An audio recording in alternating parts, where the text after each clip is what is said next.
You're listening to the Minutes on Growth podcast, the show that brings you mindfully curated insights into relationships, spirituality, personal development, and everything in between, with your host, Tannaz Hosseinpour. Hi, soul friends, it's Tannaz Hosseinpour, and welcome back to another episode of Minutes on Growth. Today, I have Daniel Mirfield joining us, healer, mentor, and author of Seedling, The Journey to Inner Peace. Welcome, Daniel. Thank you for having me.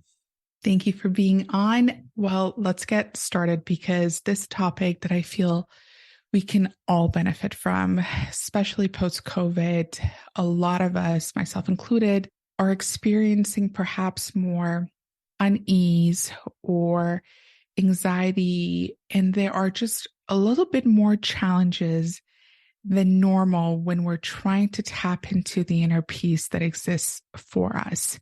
So totally relatable topic. I'm so excited to get to talking about your book.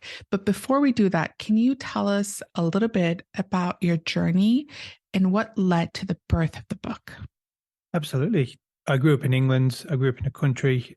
The best way to describe it, I saw the world differently to most. And I kind of blossomed in the country when I was younger. I was attracted to animals. I was comfortable with what I saw and how I felt. But with the ideology and the conditioning within society, it removes those natural abilities that we have within inside of us. And we're typically forced to become someone that we're not. And there's lots of different energies that drive those reasons why. But I spent the best part of the next 2 decades becoming someone else, becoming the template of what society wanted me to be. And it was just not right. And then I moved to Australia. I lived in Australia for 10 years. And it was almost like every day was a struggle. I was fighting against myself. There was 2 personalities inside of me. One was made up and false, and the other one was authentic and real. And my spiritual connection could not be held back anymore. And especially with the world changing, and the world's changing in such a manner, frequency-wise, that we are now approaching an era that we can't hide away from who we are, who our authentic selves are. And that's led me to a massive kind of rebirth to the kind of energy that I held when I was younger, that was removed from my embodiment, or at least restricted from my embodiment, to committing to myself, to honoring who I am. And that honor has taken me on this path down this journey to a place where I channel my book. So I channeled it through my guides and my angels. And so everything within my book is straight from the source and straight dedicated to this moment in time. So if you are looking to dig deep inside of you, it holds certain elements of knowledge that helps you understand the position that you're in at the moment. Wow. So 2 things. One, then would it be correct to say that this is a journey of going back home to our truth, to who we were before, we were conditioned by society? So, we're born with light, and then kind of the light gets dimmed. But then if we have that awakening, we can go back. Absolutely. We only have to look inwards to acknowledge and majority of people spend their whole life not knowing their identity. And our identity is actually that peace, that value that we hold for ourselves. And I work with the mind and mental traumas, but particularly the energies. So everything that you do within this world goes through our mindset. And for the last couple thousands of years, we have been forced, bullied, conditioned, and neglected our mind. And this has just gone through the cycle that it has got to a stage now where it can't be accepted anymore. So there's energies that run through people's bodies that they're unaware of, and they control everyday actions. And you can spend your whole life living someone else's storm and not realizing your purpose on this planet. So powerful question. recognizing our soul's purpose. So then the question that arises, and this is a belief that I have, but I would love to hear your point of view on it.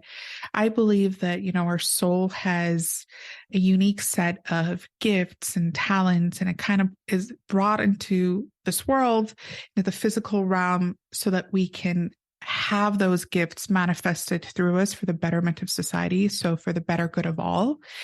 So our soul comes into this world with its purpose.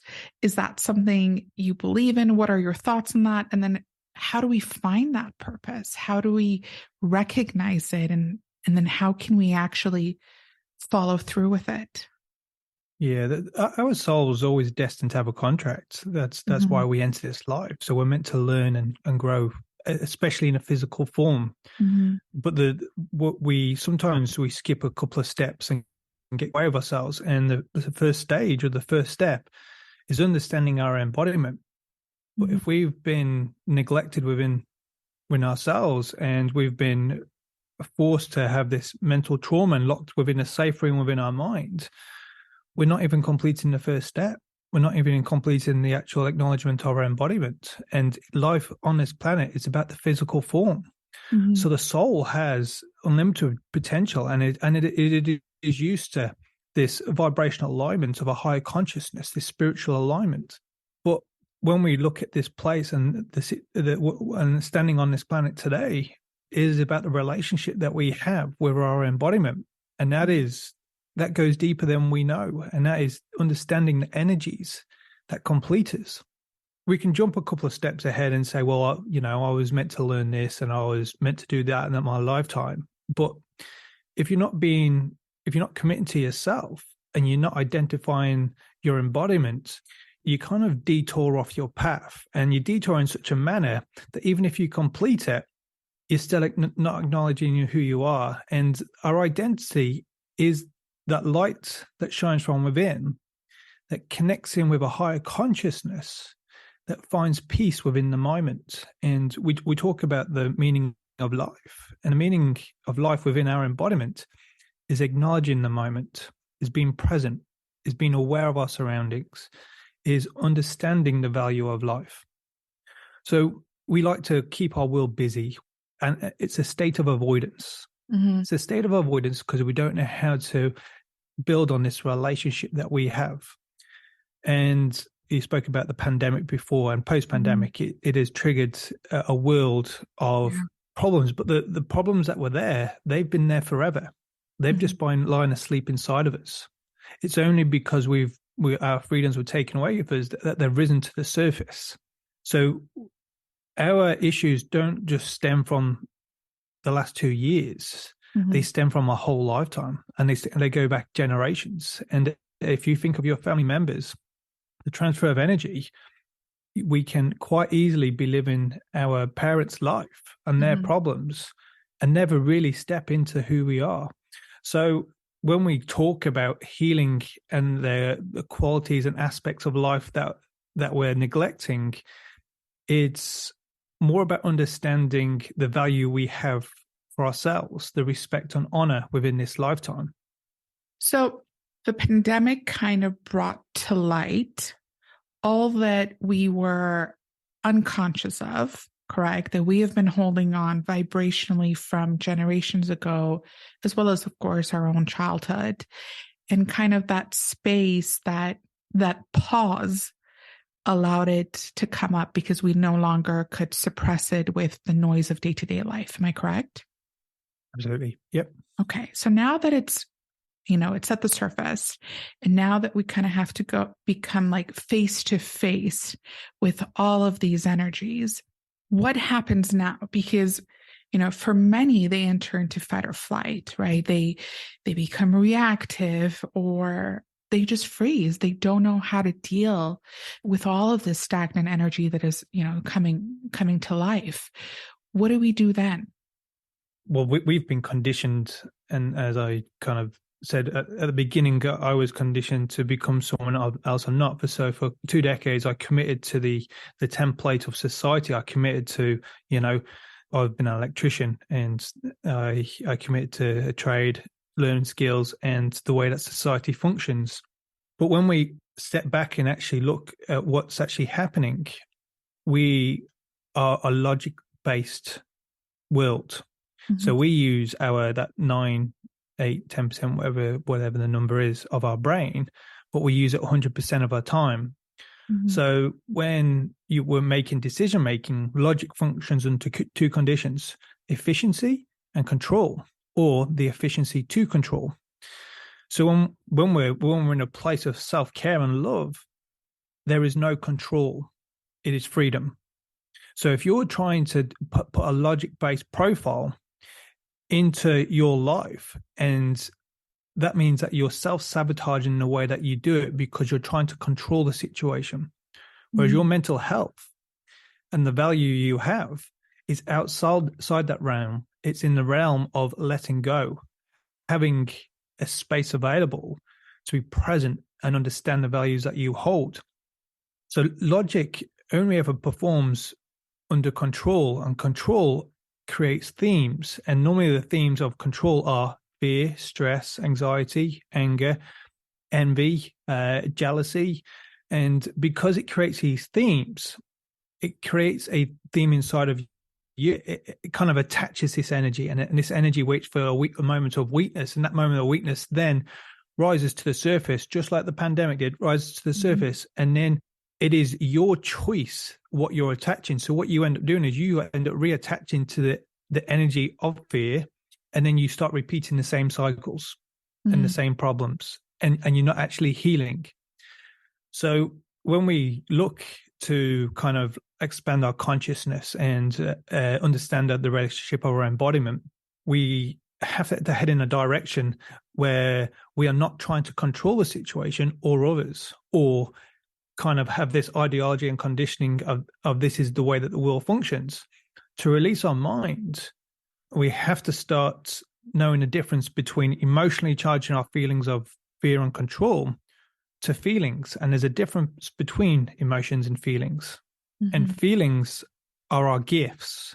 So our gifts are we hear, we see, we taste, we smell, we touch, but they've been minimized to fit an addictive state of emotions and fear.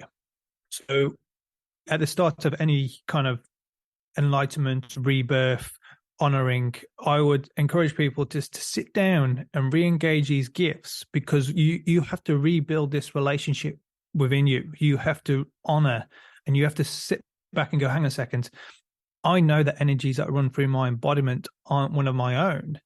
They are a big mix of everybody that's influenced me within my lifetime. I've got to really start to know the energies that are natural to me. And we do that through our feelings, and we're activating our gifts.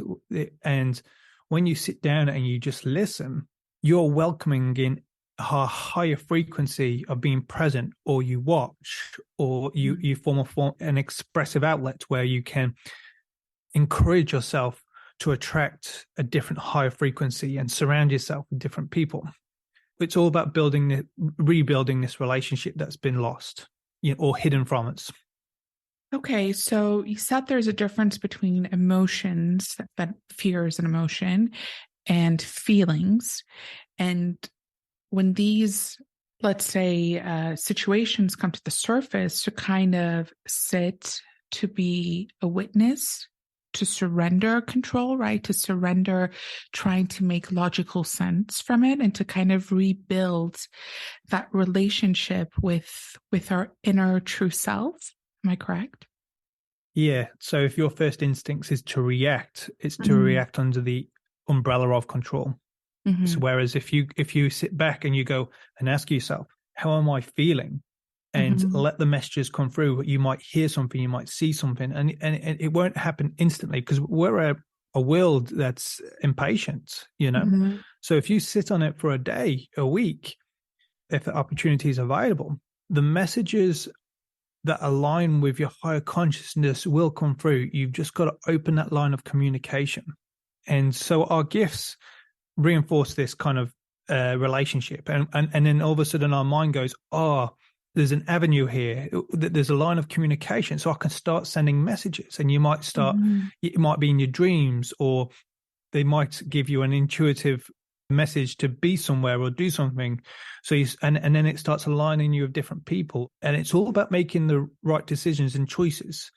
Within that moment, you have that free will to make that with the thing. But if you're reacting on emotions that under the umbrella of fear, you keep putting yourself in difficult spaces, and that those patterns repeat over and over again. Engaging your feelings means that you're just rebuilding this relationship that we have lost. Beautiful. And once that relationship is rebuilt, we no longer have to forcefully seek the answers, but rather to allow the answers to flow to us with ease and grace. Yeah, we start to have this collective belief and manifest and attract energies that are more natural to us instead of this kind of conditioning that we've been taught to behave. Wow, super powerful. You keep mentioning energies that are natural to us. In your opinion, what are those energies? So our whole life is about energy. Everything that we know, every conversation we have, the way that we heal, the way our diet, our exercise.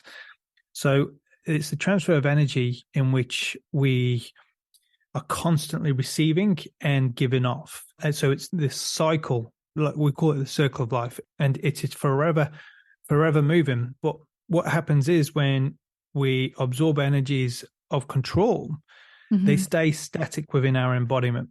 So they hold a certain blockage or a certain control over the way that we behave. And when we're on this planet, the first things that logic does is reject nature. It doesn't see its value. And the first thing that we should look to when we're finding ourselves is the value within nature.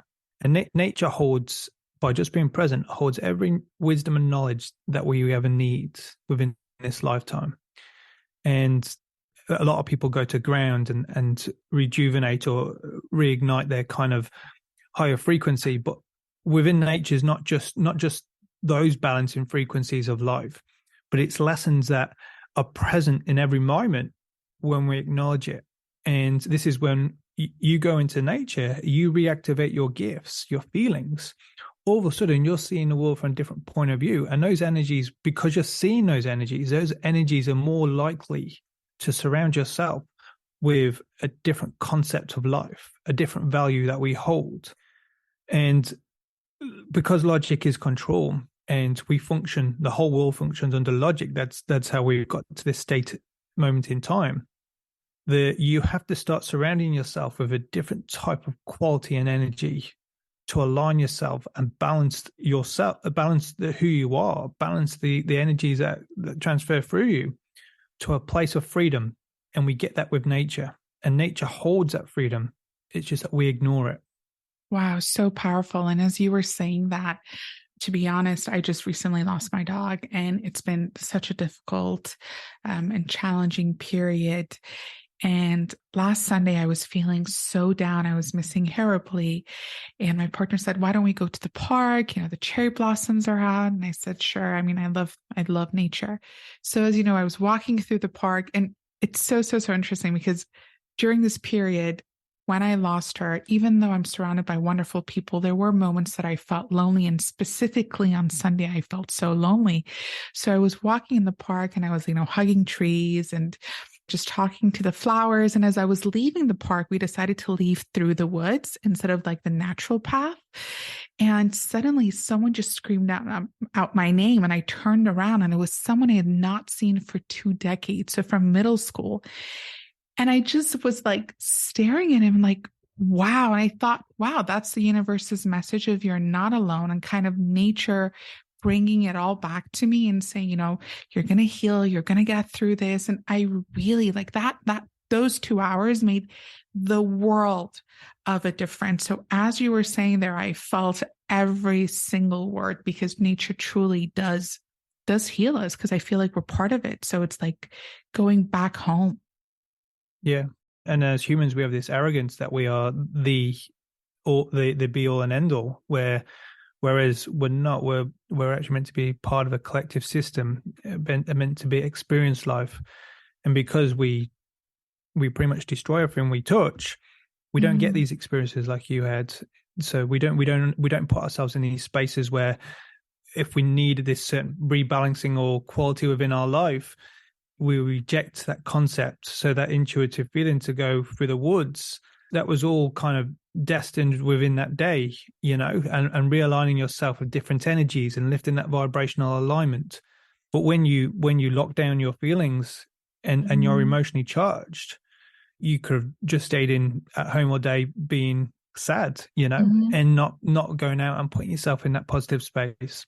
And when we Yeah. talk about animals, I'm a massive animal lover. When I was younger, I used to spend more time with animals than I did humans because I used to see the world. I do see the world differently, but they have this foresight and this instinct that we don't have. So if you observe Mhm. an animal, there's energies and values that are available to you, but we're totally unaware of it. Whereas animals pick it up at every moment of all time. They're part of that system. They're part of that consciousness.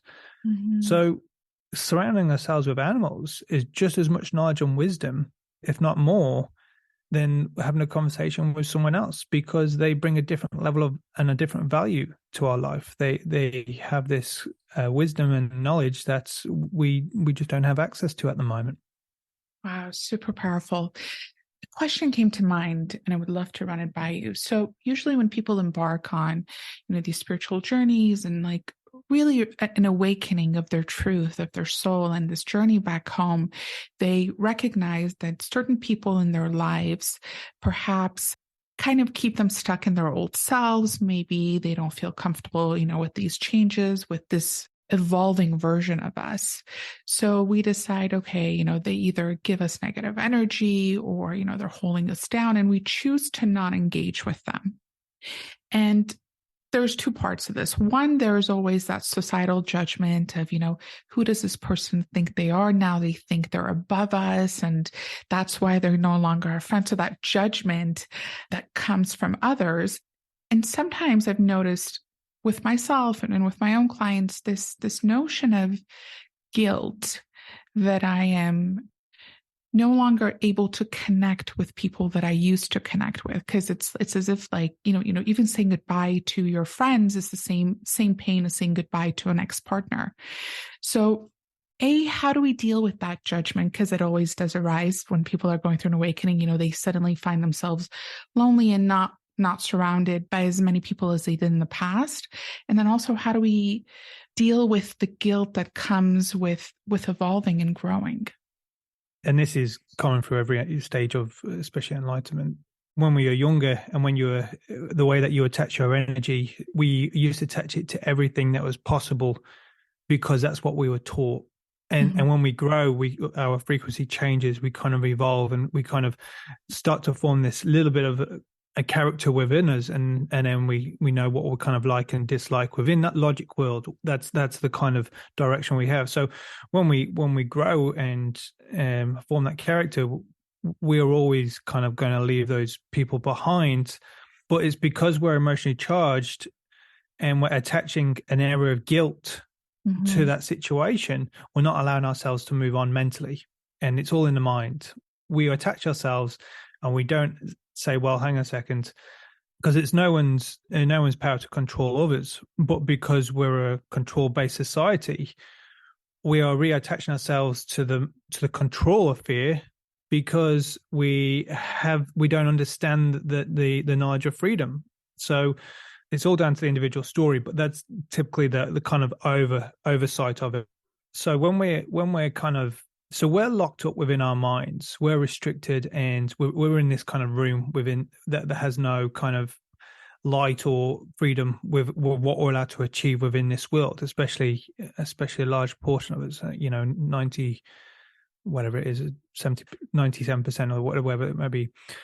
So when we experience this awakening or these stages of enlightenment, we're suddenly hit with this knowledge of freedom. Mhm. And this knowledge of freedom means that we have this, all of a sudden that we're locked up in this room, and this door opens, and then we can run for the hills. So we actually miss a critical stage of our life. So we go from avoidance to not knowing who we are, to avoidance because we don't want to go back to who we are. So the spiritual world is the most hostile world that you can get. It's the most judgmental.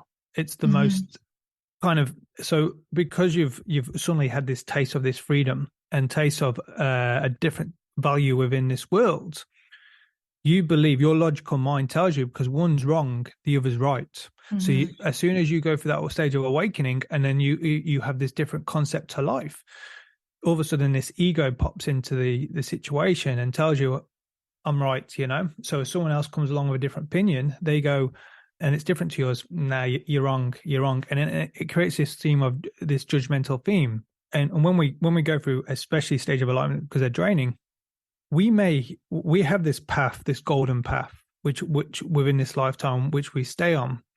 But through our conditioning, we may have detoured in such a manner that, and I say, when you, for every stage of awakening, you realign, you revalue, and you rejoin.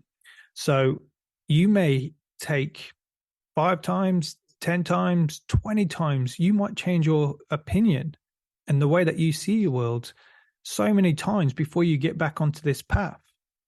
And this Mhm. path, when you get back onto this path, it is not the place of judgment, but the place of just being present.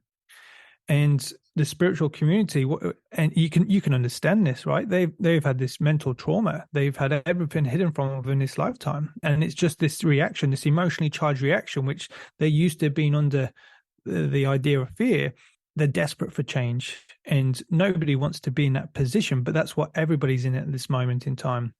So because you realign yourself so many times, if you don't acknowledge who you are, and this is where my book comes in, if you don't start doing basic necessities and principles within your life, you'll only ever be stuck under the idea of judgment, because you believe you're right, because you don't want to be wrong or go back to where you used to be. Mhm. And that's not what spirituality is about. Spirituality is everything that's not control, and judgment is control. So we kind of we go from one place of avoidance to another place of avoidance, and especially if you've had an awakening where you can go to different dimensions, or you kind of can remove yourself from society in such a manner that you don't have to be accountable. And spirituality, or your embodiment, is about responsibility and accountability and finding your identity. So it's a journey. Everybody has their own journey. Everybody has their own problems, and we'll never be able to know other people's lifetimes. And that's the unique thing within this world. So when you look at someone, you'll never know what they've experienced. You'll never Mhm. know what the emotions that they've faced. You'll never know anything about them, but you can still hold that respect, not that judgmental attitude, because you've had a poor time yourself, and all your problems arose to the surface and you're struggling to understand them.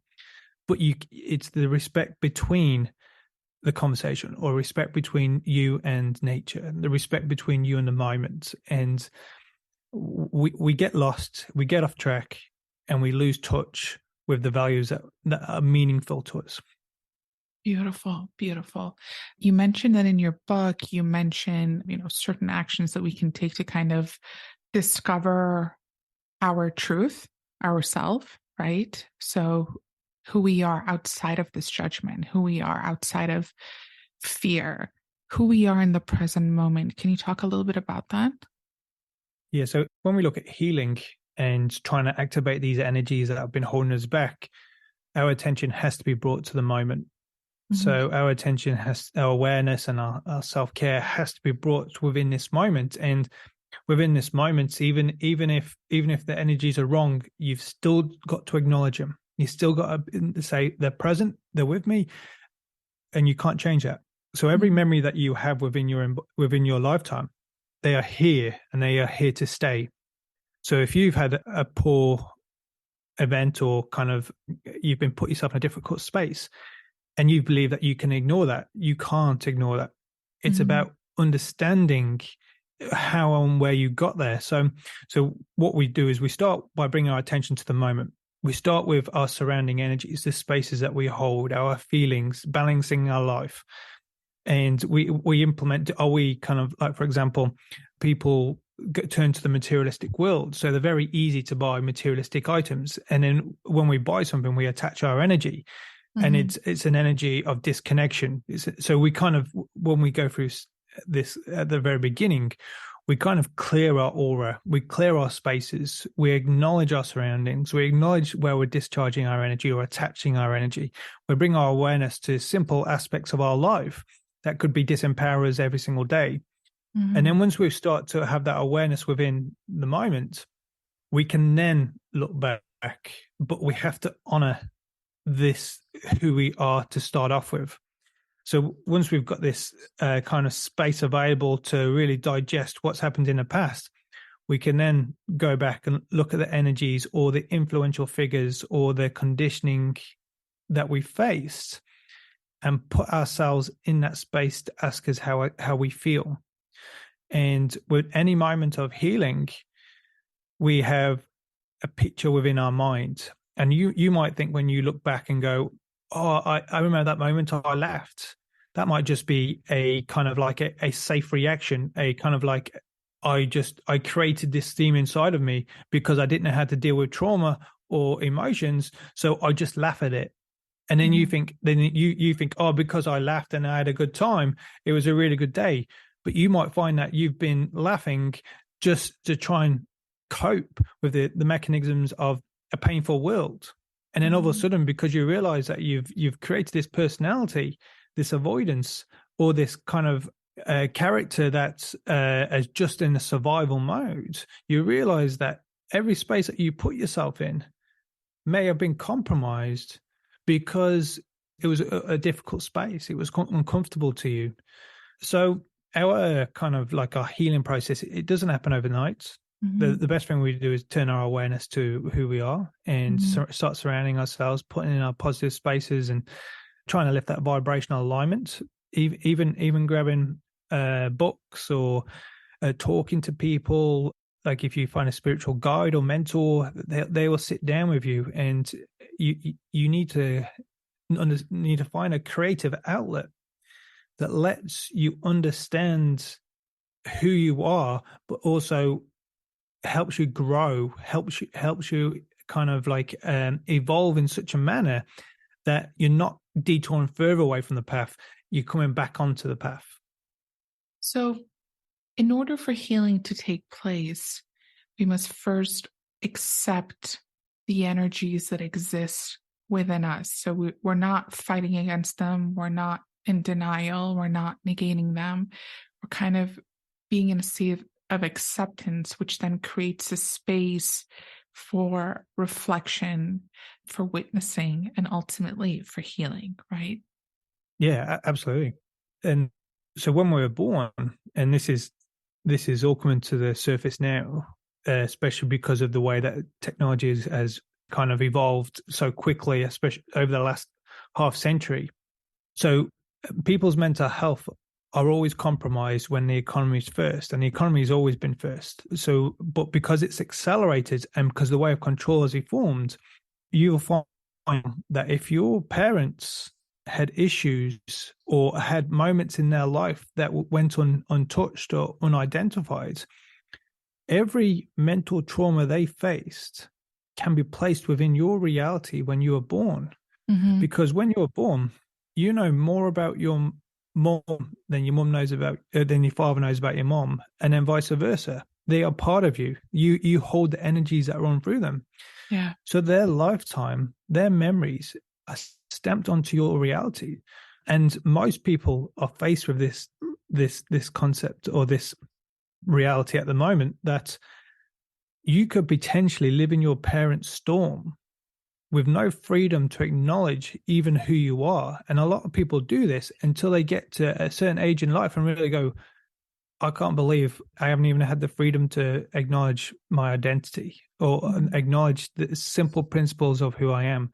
Because when you were then born, that you are then taught how they act and react. They're an influential figure within our life.